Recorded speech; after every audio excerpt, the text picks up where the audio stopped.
Tunnels Beach, Kauai, Hawaii. October 31st, 2003. Halloween morning. 7:30 a.m. The water is crystal clear. Perfect conditions. A 13-year-old girl lies on her surfboard, waiting for the next set. Her left arm dangles in the water. She's been surfing since age 5. This is her life, her passion, her future. Then, in an instant, everything changes. A 14-foot tiger shark attacks, bites down on her left arm, severs it completely just below the shoulder. No warning, no splashing, just gone. Her name is Bethany Hamilton, and she's about to show the world what courage really means. This is not a story about a shark attack. This is a story about what happens after. This is about a 13-year-old girl asking, "When can I surf again?" from a hospital bed while doctors fight to save her life. This is about getting back in the ocean 3 weeks after losing your arm, the ocean that nearly killed you. This is about becoming a national champion when everyone said it was impossible. This is Bethany Hamilton's complete story. And it begins with a perfect morning that became a nightmare. Bethany Melanie Hamilton was born February 8, 1990, in Lihu, Kauai, Hawaii. Surfing wasn't just a hobby in her family, it was everything. Her parents, Tom and Sherry, were avid surfers. They put Bethany on a board at age 4. By 5, she was surfing on her own. By age 8, she was entering competitions and winning. By 13, Bethany was a rising star in competitive surfing. Sponsors were watching. Surf magazines featured her. She had talent, drive, a future in professional surfing. October 31st, 2003 started like any other morning. Bethany woke up early. Surfers catch the dawn patrol, the best waves of the day. She went to Tunnels Beach with her best friend Alana Blanchard, Alana's father Holt, and brother Byron. The water was perfect, glass smooth. Bethany paddled out, lay on her board, left arm hanging in the water while she waited for a wave. She never saw it coming. Tiger sharks are ambush predators. They don't thrash. They strike silently. One moment, Bethany was lying peacefully on her board. The next, she looked down and her left arm was gone. Just gone. Severed cleanly just below the shoulder. The water turned red. Here's what you need to understand about a shark attack. It's not like the movies. There's no dramatic fight. No thrashing. Bethany didn't even feel pain at first. Just pressure. She looked down and saw her arm was missing. The shark had already disappeared into the depths. I just got attacked by a shark," Bethany later recalled. Her voice was calm, almost detached. Shock. But Alana's father Holt knew the danger. Bethany had lost her arm. She was losing blood. Fast. In shark-infested waters, blood attracts more sharks. They had to get her to shore. Now, Holt grabbed Bethany, made a tourniquet from his rash guard, a surf shirt, and tied it around what was left of her arm. Then he paddled her to shore. Byron called 911. Bethany paddled with her one remaining arm. Stayed conscious. Stayed calm. "I'm going to be okay," she told them, even as she was bleeding out. By the time they reached the beach, Bethany had lost massive amounts of blood. Her lips were white, her skin cold. She was going into shock. The ambulance arrived. Paramedics couldn't believe she was still conscious. Most people would have passed out from blood loss. The nearest hospital was 30 minutes away. Wilcox Memorial Hospital in Lihu. During that ambulance ride, Bethany did something that would define the rest of her life. She prayed. Not, "God, please let me live." Not, "Why did this happen?" She prayed, "God, I trust you. Whatever happens, I trust you." And then she asked the paramedics a question that stunned them. "Do you think I'll be able to surf again?" She'd lost 60% of her blood, was barely conscious, might not survive the next hour, and she was worried about surfing. Wilcox Memorial Hospital. The surgery team was already there. They'd been preparing to operate on Bethany's father Tom's knee. Now they had a 13-year-old girl with a severed arm. They spent hours stabilizing her. She'd lost so much blood she needed multiple transfusions. Her blood pressure was dangerously low. Her body was in shock. But she survived. When Bethany woke up after surgery, her parents were there. The first thing she said, the very first thing, was, "When can I get back in the water?" Her doctor, Dr. David Ravinsky, was gentle but honest. "Bethany, you need to understand. You've lost your arm. Balance on a surfboard requires both arms. Paddling requires both arms. It might not be possible anymore." Bethany looked at him and said, "I have to surf. That's who I am. The doctor had seen a lot in his career, but he'd never seen determination like this in a 13-year-old girl who'd just survived a shark attack. Most people who survive shark attacks never go back in the ocean. Ever. The trauma is too much. Bethany Hamilton was back in the water in 3 weeks. November 26, 2003. Thanksgiving Day. Less than a month after losing her arm. Her family and friends were terrified. What if another shark attacked? What if she panicked? What if she couldn't do it? Bethany paddled out at the same beach where she'd surfed all her life. Not tunnels, where the attack happened, but her home break. Getting on the board was hard. Paddling with one arm was harder. She kept spinning in circles. One arm created uneven propulsion. But she caught a wave, stood up, rode it to shore. And she smiled. "I'm back," she said. But being back and being competitive were two different things. Bethany had to relearn everything. With 2 arms, you paddle symmetrically. With one, you spin in circles. Bethany had to learn to paddle harder on one side, adjust her body position, compensate constantly. On a surfboard, you use both arms for balance. Spread them out. Shift weight.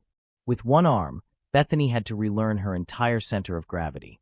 This is how surfers get under waves. Push the board down, dive under the white water. It requires pushing down with both arms. Bethany had to learn to use her body weight differently, going from lying on the board to standing. Most surfers push up with both arms. Bethany had to push with one arm and use momentum. Every movement that used to be automatic now required thought. Adjustment. Innovation. She fell. A lot. Got frustrated. Cried. But she kept going. Her father Tom built her a custom surfboard with a handle, so she could grip it better with one hand while paddling. It helped, but it wasn't competition legal. Eventually, she learned to surf with a standard board. Just her. One arm. And pure determination. People asked Bethany if she was afraid. If she had nightmares about sharks. If she panicked in deep water. "Of course I'm afraid sometimes," she said. But courage doesn't mean you don't get afraid. Courage means you don't let fear stop you. There were moments when she saw shadows in the water and her heart raced. Moments when she thought about that Halloween morning. But she got back on the board anyway. "I'm not going to let what happened take away what I love," she said.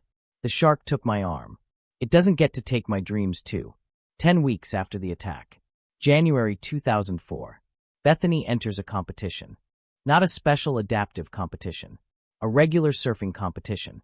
Against surfers with both arms. She doesn't win. But she competes. And that's everything. 2 years after the attack.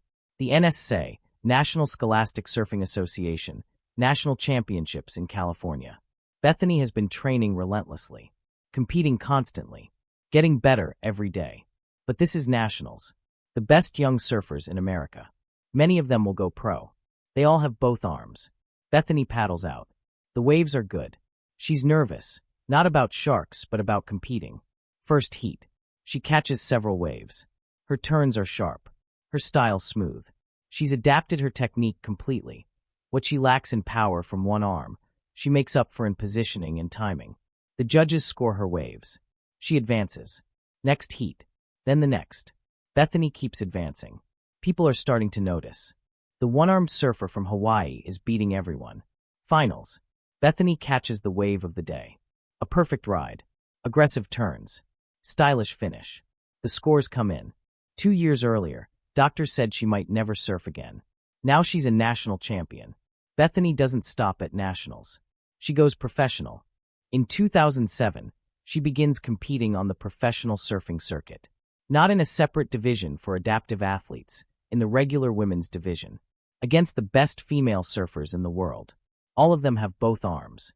She doesn't win every competition, but she wins some. And she consistently places in the top tier. Sponsors line up. Rip Curl signs her to a major contract. She appears in surf films. Magazine covers. She becomes one of the most recognizable surfers in the world. But here's what makes Bethany different from other professional athletes. She's not just competing for herself. Every time she paddles out with one arm, every time she catches a wave, every time she proves that disability doesn't mean inability, she's showing millions of people that their limitations don't define them. Kids with disabilities write to her. Adults who've lost limbs reach out. People dealing with challenges they thought were insurmountable see Bethany surfing and think, if she can do that, Maybe I can do this. 2011, Hollywood Comes Calling. Soul Surfer, a feature film about Bethany's life. Anna Sophia Robb plays Bethany. Dennis Quaid and Helen Hunt play her parents. The movie tells the full story, the attack, the recovery, the comeback. It doesn't shy away from the difficulty, but it focuses on the triumph. The film grosses over $47 million worldwide. Bethany's story reaches millions who'd never heard of her. But more importantly, it cements her message. You are not defined by what happens to you. You're defined by how you respond. And Bethany responded by becoming a champion. 2013. Bethany marries Adam Dirks, a youth minister and adventure enthusiast. They meet through mutual friends who know Bethany needs someone who understands her faith and her drive. Adam supports her completely, surfs with her, travels with her, believes in her mission. Bethany gives birth to their first son, Tobias. The doctors who once said she might not survive now watch her become a mother. And she doesn't stop surfing. Bethany surfs throughout her pregnancy, carefully but actively. Their second son, Wesley, is born. Third son, Micah. 3 kids. A professional surfing career. A movie about her life. Speaking engagements around the world. And she still gets in the water nearly every day. Surfing isn't just what I do, Bethany says. It's who I am. That shark didn't change that. It just made me fight harder for it. But Bethany's impact goes far beyond surfing. She starts Friends of Bethany, a nonprofit supporting shark attack survivors and amputees. She travels to disaster zones, Thailand after the tsunami, Haiti after the earthquake, bringing hope to trauma survivors. She speaks at schools, churches, conferences. Her message is always the same. You don't need both arms to be whole. You don't need perfect circumstances to have purpose. You don't need an easy life to make a difference. He's written books, produced documentaries, mentored young surfers with disabilities. But perhaps her greatest impact is simply this.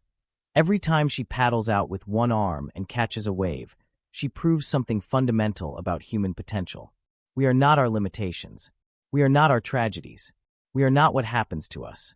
We are what we choose to become after. October 31st, 2023. 20 years after the attack. Bethany returns to Tunnels Beach, the exact spot where the shark attacked her. She's 33 years old now. A mother. A champion. An icon. She paddles out. The same water that took her arm. The same beach where her life changed forever. And she surfs. People ask if I'm angry about what happened, Bethany says. And honestly, I'm not. That shark attack put me on a path I never would have found otherwise. It gave me a platform to inspire people. It taught me what I'm capable of. I don't thank the shark, but I thank God for what came after. From a 13-year-old girl who nearly bled to death to a world champion surfer. From you'll never surf again to national titles and professional competitions. From victim to victor. From tragedy to triumph.